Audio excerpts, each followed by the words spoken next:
दोस्ती देखता है और ना दुश्मनी। बांग्लादेश की मौजूदा स्थिति पर यह कहावत बिल्कुल फिट बैठ रही। भारत से खाद्य पदार्थों के आयात पर रोक लगाकर बांग्लादेश ने अपने ही पेट पर लात मार दी। हालात यहाँ तक पहुँच गए कि दूध और दूसरे आवश्यक वस्तुओं की भारी कमी हो गई और अब भारत ने चावल के निर्यात पर भी रोक लगाने का विचार कर लिया है। इंडिया जो फूड सप्लाई करता था बांग्लादेश को, जिसमें प्याज, आलू और खाने पीने के मुख्तलिफ अशिया शामिल थी, इंडिया ने उनके एक्सपोर्ट पर रोक लगा दी है।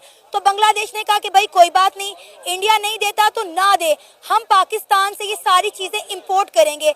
अभी बांग्लादेश को ये फैसला लिए 48 घंटे का वक्त भी नहीं गुजरा था तो ये खबर सामने आई है। भारत लंबे समय से बांग्लादेश का सबसे बड़ा खाद्य आपूर्ति करता रहा है। चावल, गेहूं, प्याज और आलू जैसी जरूरी खाद्य पदार्थ भारत से बांग्लादेश में भारी मात्रा में निर्यात किए जाते हैं, लेकिन हाल ही में बांग्लादेश ने भारत से दूरी बनाकर पाकिस्तान से आयात करने का ये फैसला किया है।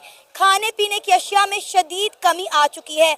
वहाँ पे महंगाई इतनी ज्यादा बढ़ चुकी है कि वहाँ के लोग पीने के लिए दूध तक भी अफोर्ड नहीं कर पा रहे, और ये सब इंडिया से पंगा लेने का नतीजा को मिलनी चाहिए। इससे और भी जलील होएगा। हम लोग नहीं जलील कर रहे, ये लोग खुद ब खुद जलील हो रहा है, खुद ही जलील होंगे, खुद ब खुद जलील हो रहा है, दर-फदर हो रहा है इंशाल्लाह।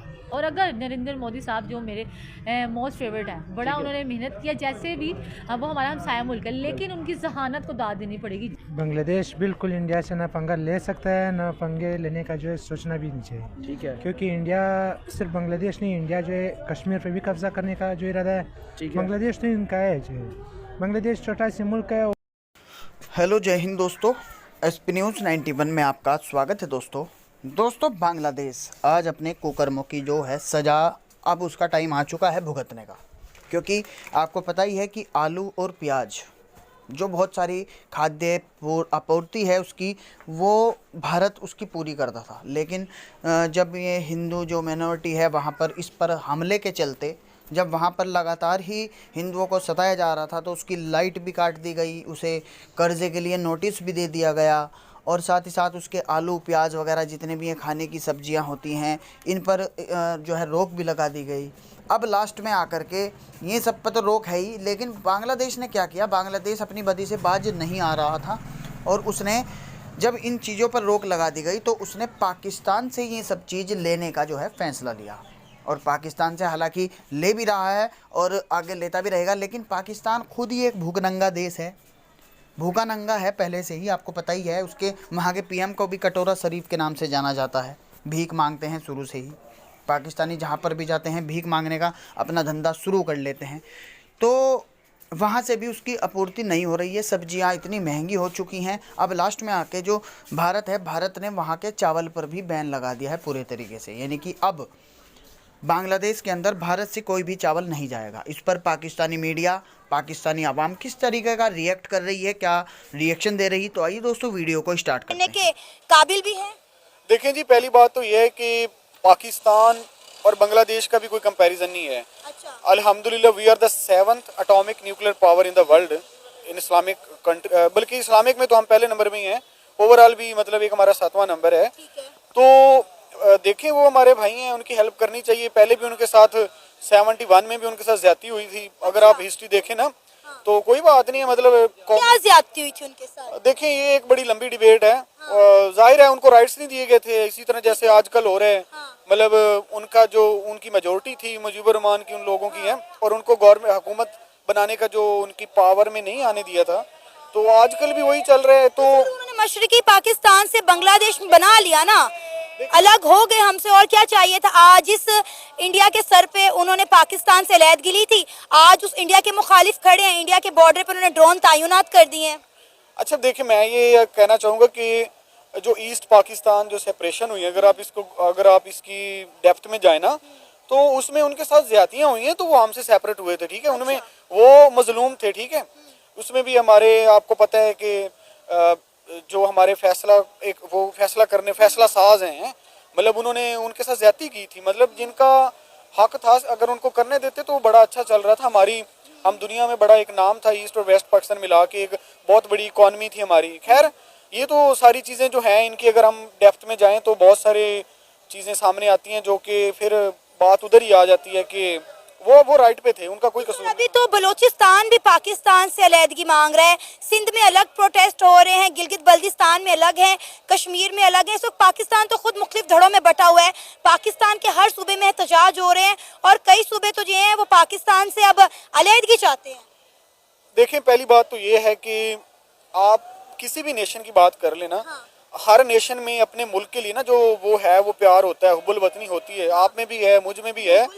लेकिन जब आपको अगर वो कहें कि आप अपनी मर्जी से बात ही नहीं कर सकते, आप अपनी मर्जी से घर से बाहर नहीं निकल सकते हैं, आप अपनी मर्जी से जो है वो कह लो कि किसी को वोट नहीं दे सकते, किसी को इलेक्ट नहीं कर सकते, जब मतलब डेमोक्रेसी का कोई वो कल्चर ही नहीं रहता जहाँ पे सो कॉल्ड मार्शल लॉ होता है, तो फिर इस तरह की वाइब्स आना शुरू होती हैं। फिर लोग बगावत करते हैं, फिर बगावत उस लेवल की करते हैं कि क्या मैं बताऊं, आपके सामने है, सीरिया सामने है, बांग्लादेश है और बहुत सारे एग्जांपल्स हैं, ठीक है।